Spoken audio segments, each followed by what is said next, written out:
nah, this need to be you. That's who you are. Yeah. Come on, Slime. You laugh like that? Nah, not like that, Slime. Come on. I ain't By the way, the war report. Power 105 and confirmed Havoc said Prodigy is gay. Talk about that. I have no idea if he is. I'll be like that. And you write the book and say N.O.R.E somebody. No, he didn't mind that. He didn't mind that. N.O.R.E my mama mistake. N.O.R.E was like, how come I tell people that when no one cares, but when Prodigy says it. N.O.R.E, you mean how you a mistake? The ground. They calling and saying, yo, Prodigy doesn't want to be a part of the record anymore. So we left Prodigy on the hook. We took his... Capone is finally revealing the truth about what transpired between N.O. and Prodigy, and it's got people wondering.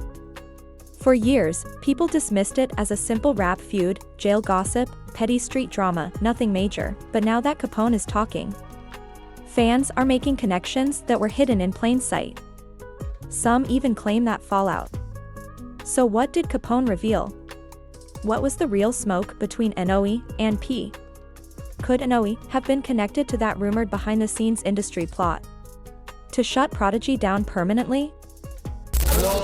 I gotta say that. I gotta say that. Because Marley wasn't privileged. Marley put in work. To really feel the weight of Capone's words, you got to rewind it back to the late 90s and early 2000s. Back then, MOBB Deep and Capone and N.O.R.E were both holding it down heavy for Queens. They were known as official street dudes, not some label-made artists, but cats with real credibility in the streets. Now Prodigy and N.O.R.E weren't tight like brothers, but they definitely moved in the same circles. They hopped on tracks together, rock stages side by side, and had mutual respect, at least on the surface, but that vibe started fading over time. Fast forward to 2011, that's when the whole thing really exploded. That year Prodigy dropped his autobiography, My Infamous Life, and it shook the whole industry. He started naming names, no filters, and guess who popped up in there? Capone. Prodigy claimed Capone had testified in a case tied to Havoc's brother Killer Black. Whether that was facts or fiction, just putting that kind of accusation in a book that was enough to light the whole thing on fire. In interviews, Capone clapped back in rage, essentially daring Prodigy to label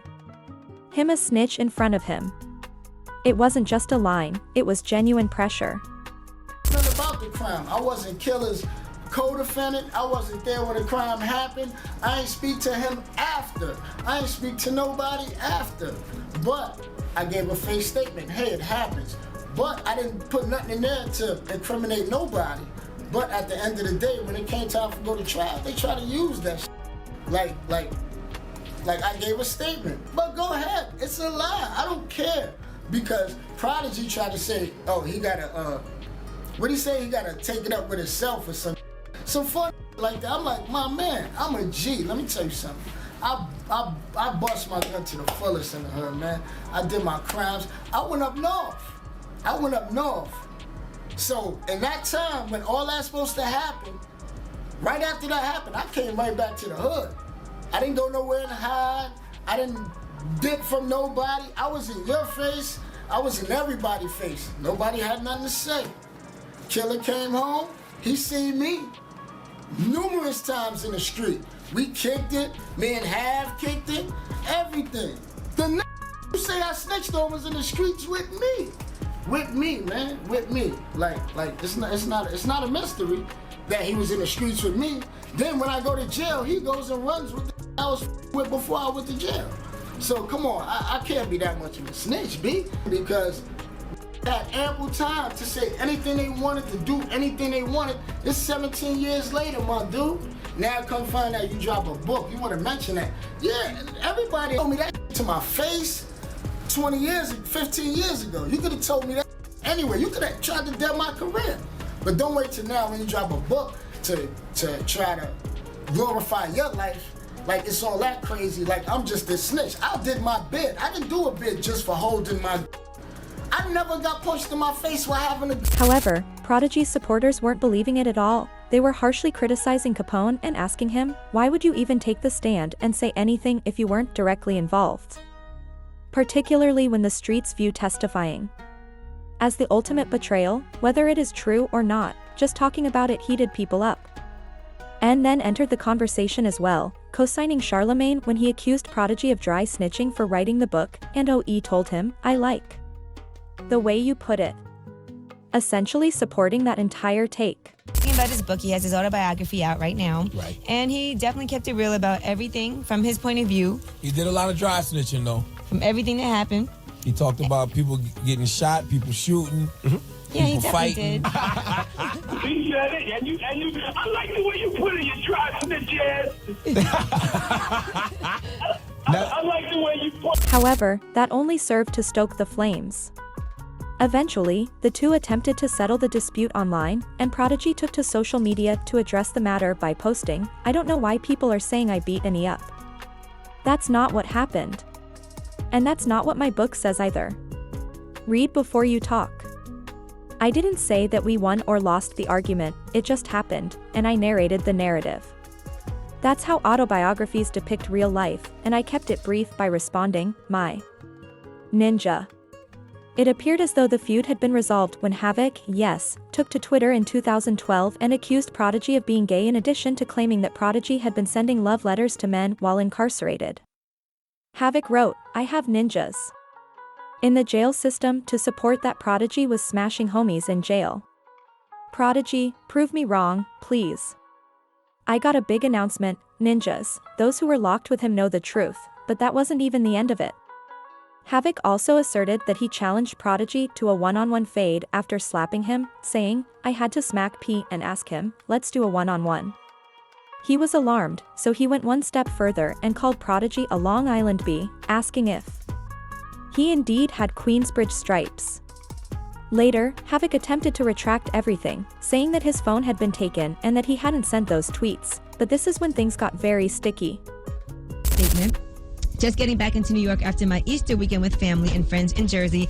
I left my phone at a gas station yesterday evening while on my way to Jersey after a glorious Knicks game. To all MOBB Deep fans, it's business as usual. It's MOBB Deep all day. My Twitter account at The Real Havoc will be down until further notice. The only other real account is at Prodigy MOBB Deep. Ignore the rest. One. So he talked all this tough talk on Twitter only to say that his phone got stolen at a gas station and somebody else was tweeting it. But when you look at the tweets, he was actually tweeting from the web, not even mobile web, just from the web. So even if your phone got stolen, it don't matter because you was tweeting from the web. An audio tape appeared in which Havoc's voice reiterated the same outrageous accusations, even saying that he had smacked Prodigy once more.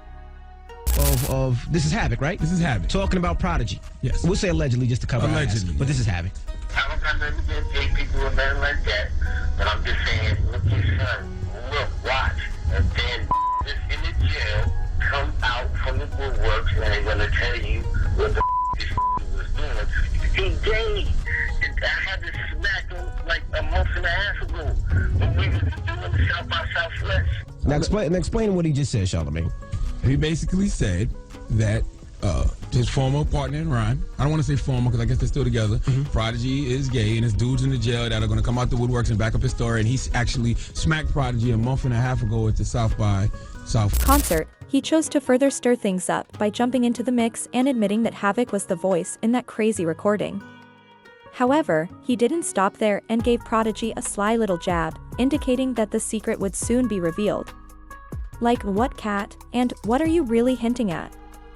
Things like this been happening over years. You've been hearing rumors, and even though he probably gonna come and he's gonna deny it, I think that crap will be let out the bag very soon. Afterwards, however, he attempted to backtrack, saying he was merely kidding around. When asked if he agreed with Havoc's assertions regarding Prodigy's sexual orientation, N.O.R.E. sidestepped the question by simply saying, "Ask Havoc."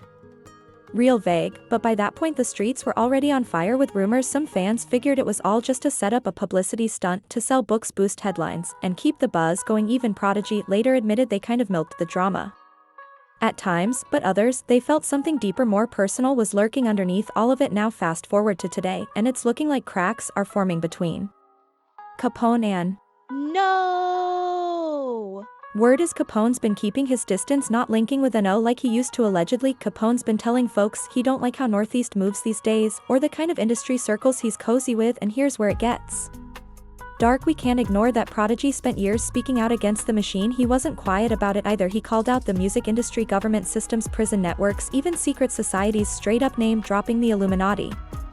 And he warned people about the twisted stuff happening behind closed doors in entertainment. He said it loud. It's definitely not a joke, man. There's a lot of real stuff going on out here in this world. secret societies of real. You know, it's definitely very obvious, you know, that they're at work and it's at play in the music industry, in the food industry, politics. Everywhere you turn is everywhere. You just got to read the signs, you know what I mean? The writing on the wall, basically, is all in front of your face, you know what I'm saying? Yeah, once people just learn about it and do a little research about it all, they'll be able to see like, oh wow, I understand what's going on. And all this ritualistic and rituals on little, you know, they kids doing satanic rituals. Like, this stuff is really going on in this world. Like, you know what I mean? You got, you know, sick people like Jeffrey Dahmer and different people like that. And I believe that it was a different background to it, why he was doing what he was doing. I think it was some ritualistic things going on. These individuals are committing serious crimes while hiding behind wealth and influence. The Prodigy even declared that he wasn't afraid to die if it meant revealing the truth, and then was inside, you know, locked in a prison. You know, I wanted to show them that I still had no fear in my heart, you know, about speaking my mind and letting people know what time it is. There's no reason for me to fear, because it's really nothing. There's nothing they can do besides me, and I'm not afraid of that. He apparently choked on an egg in a hospital bed in 2017, and ever since then, people have been wondering if it was a strange accident or if he was actually silenced. Now for the crazy part. When the news broke that Prodigy had choked on an egg in a hospital bed, fans immediately raised their eyebrows because the story didn't add up at all. However, N was quick to put an end to all of that talk in a recent sit-down with Havoc. The topic came up, and N just laughed it off, called it a conspiracy theory, and tried to brush the whole thing under the rug. Prodigy was working on a full-blown musical about the Illuminati when he died. Yes, you heard that right. He wasn't just talking in interviews. I'm sorry to start with you with such a harsh question, but a lot of people, when they look at Prodigy's death, right, there's a lot of conspiracy theories that floats around that death. People actually say that it was an eggshell. Obviously, when I want to interview anybody, I Google everything, and people are saying, and then there's this video, and you tell me if this is real or not, I don't know. A Prodigy and they're like Illuminati, a guy running up on the Illuminati and saying, you better not put out this video. You know, somebody was ran up on him, yeah, and he had the people had a mask on. Did you ever see this video? Nah, it was a real video. It was I don't know if it's a real video. Up on him? Yeah, they ran up on him and they was like, you know, you better not put this video out, whatever video that it is. You could even see him pushing Havoc to ride with the same narrative, like, come on, bro, let's not go there. Some people believe that N was merely trying to protect his industry connections, saying that you have to be careful when you have brand deals, shows, and corporate ties. Others, however, believe that he was doing straight-up damage control, turning the crowd against Prodigy and making him look crazy when he needed real support. After all, if N.O.R.E. was really just kidding when he pushed those wild rumors about Prodigy's sexuality, then why would he keep throwing dirt on his name and keeping that energy spinning long after he passed away? Now that Capone is allegedly stepping back from N and keeping his distance, fans are beginning to wonder if he knows something too, or if this is his quiet way of saying, I'm out, I'm done, I'm not part of that. In any case, something is amiss. And when you really dig into this, you don't feel like there is any leftover rap beef. This seems like a pattern because in this industry, people who question too much, speak truth to power, and expose the wrong people either disappear from the spotlight or actually disappear. Now that people are looking at the facts, Prodigy dies in a shady hospital scene while working on something major, and Sitting is pretty much in revolt with a media empire. Was it a coincidence that N.O.R.E. was rewarded for remaining silent, or perhaps for helping someone else? Did he compromise? Did he sell out? When you consider how he treated Prodigy, was it really just jokes, or was there something much darker going on? Tell someone you think should watch this video, and don't forget to subscribe. I'll see you in the next one.